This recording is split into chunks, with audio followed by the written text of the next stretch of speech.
Hi, Sean Bougie, surplusfundsriches.net, and this video is going to be about the mailbag. This is recent mail in the last couple of months, and this is the top 10 questions asked during that time period. Number one, why can't I use an heirship affidavit when dealing with probate or estate files? Number two, what percentage should I charge? Number three, the house had a value of 500K. It sold at the tax auction for 300K, and the taxes that were owed, that were being foreclosed upon, were 25,000. The overage is $475,000, right? That was a question I got. Claimant is going to sue to get the house back. They lost it over 5,000 in taxes. Number five, claimant says I'm harassing him, but they won't give their name and they block their number when they call. Number six, percentage of splits. And what I mean by that is we're talking about what you're going to pay attorneys if you're going to use an attorney, and how do you pay them? Do you pay them as a percentage or as a set dollar amount or an hourly? How do you do that? Number seven, claiming without a claimant. I had somebody get in touch with me on this concept. I'll be touching on that as well.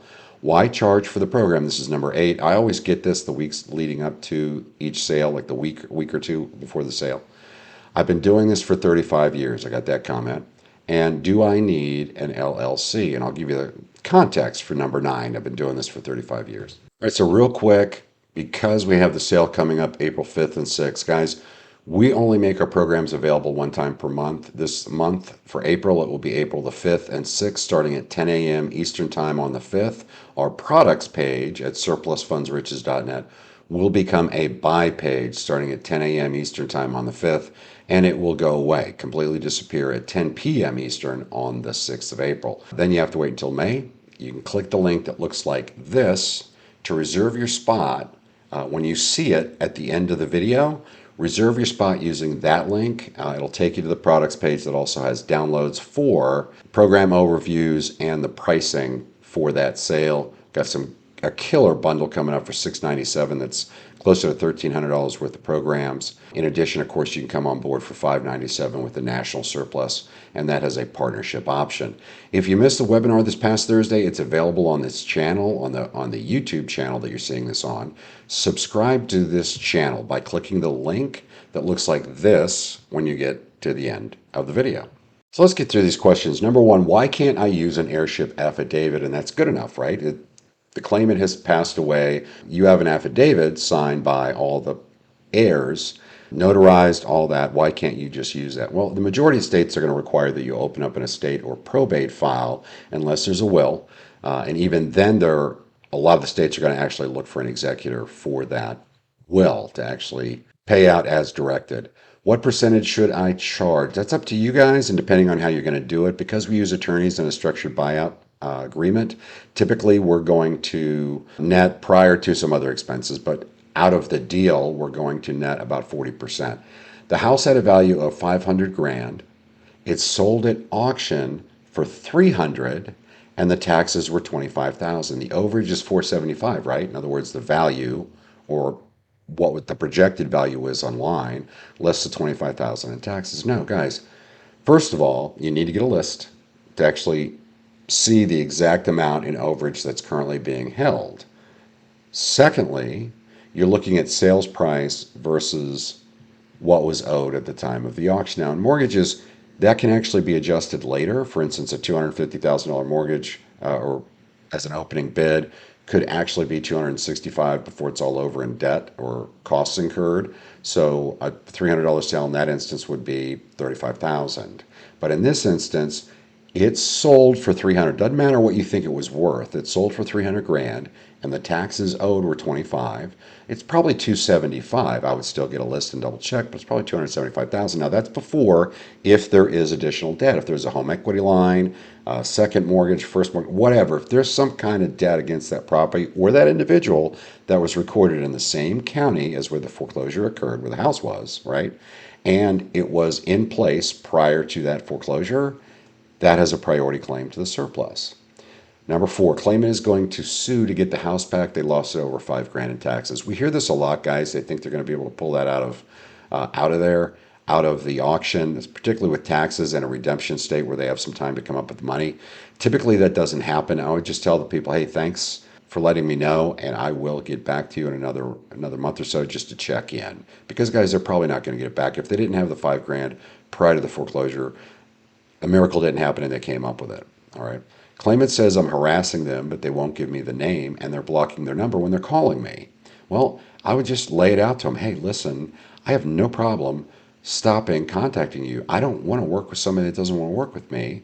But if I don't have your phone number, you're blocking it when you're calling me, or your name, we can't do that. I can't block something I don't know. And I've had people actually come back and say, well, then just don't call any of the numbers. Well, I'm not going to do that. I mean, it's that simple. Percentage of splits. As far as attorneys, some attorneys are going to charge you if you're using an attorney. We always recommend using an attorney, either a portion of the retrieval, an hourly amount, or a set fee. And you need to have that conversation in depth with them before you proceed. Claiming without a claimant. I had a gentleman approach me and say, I want to claim funds when the people have died. I'm going to say that I'm the heir and I'm going to go ahead and try to claim the money. Well, I'm going to go ahead and save this email and testify because you're going to jail. Why charge for the program? And I get this in the week or week and a half leading up to a sale. Guys, we teach you how to do it completely on your own. There's value in that. Most of the guys out there are charging $1,500 to $2,000. We're at $597 for the national surplus. In addition, we give you a partnership option that teaches you how to partner up with us, where your job is just to get a list of overages and then take that list, research the debt, make sure there wasn't additional debt against the property at the time of the sale. Fill out that information in the title worksheet and turn in, and we do the rest. We find them, call them, negotiate, hire the mobile notary and the attorney, and with that one, we give you 8% of the gross amount held, which works out to anywhere from a third to a fourth of our net on that deal. So it's a very good split considering you don't have to find them, call them, hire a mobile notary or attorney, and you don't even have to negotiate. I've been doing this for 35 years. I got this guy coming at me because I had stated on one of my videos that we were training people longer than anybody else. We've been training people for about 15 years, been in the business for about 20. And he said, well, I've been doing this for 35. And I wanted to get back and go, great, how much are you doing per week? But I didn't. And I made a point of just letting him know I'm talking about as far as people that are teaching other people. We've been teaching other people how to do this longer than anyone else. And we've been partnering certainly longer than anyone else. So that was my point. Do I need an LLC? Number 10. You do not. You can do this DBA. You can actually get an EIN number in most places, employee identification number, doing business as or fictitious name filing. You can get that, or you can use a different entity. You can use a Chapter S corporation, Chapter C, pretty much anything out there. Look at your tax situation and make the decision based on that, not what someone else is telling you. I hope this has helped. If you have any questions, first go to the resources page. Go to surplusfundsriches.net, click on products. There'll be a download halfway down the page that will give you an overview of all the programs. There'll also be another download, and that will give you pricing for the sale April 5th and 6th. If you still have questions after that, my direct phone number is on the site, and you can reach me 9 a.m. to 1 p.m. Eastern Time, Monday through Friday. Thanks, guys.